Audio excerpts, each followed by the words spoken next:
So welcome to my home garden. Today I'm going to be showing you how I'm looking after my tomatoes and how they're doing.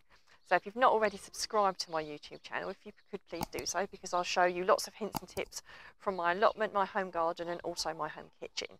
So one of the things is you need to pull out the side shoots and tie your tomatoes up. So I've got some string and a pair of scissors. So just cut little lengths off. And as they grow up the canes, you'll need to tie them up even more. So if we move over and look at this one, as you can see, there's some side shoots that need to come out. So you've got the main stem that goes all the way up through the middle. And in between the leaf and the main stem, there are side shoots, and those are what you nip out. So you must keep an eye out all the way through the growing season. They can even reappear further down the bottom, so it's worth checking all the way up.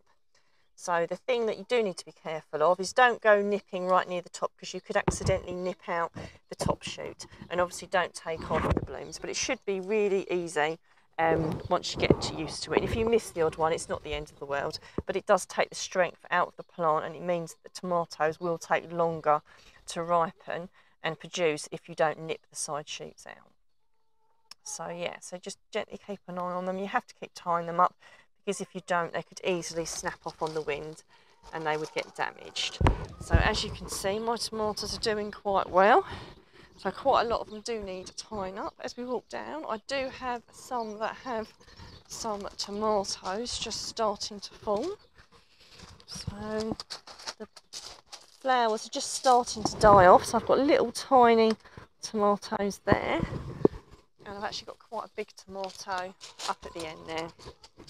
So I'm going to be going around all these, taking out all the side shoots and tying them all up to make sure they're all safe and secure.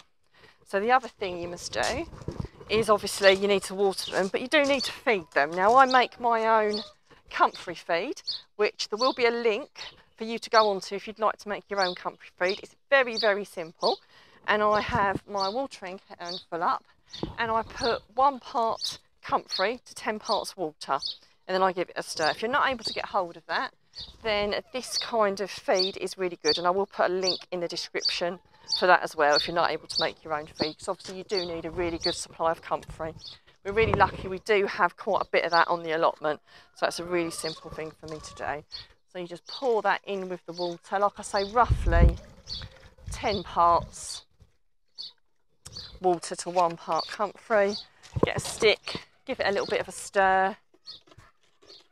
And I would do this, I would probably give mine a feed every once or twice a week, and sometimes I do alternate with a tomato feed so they get a mixture of nutrients.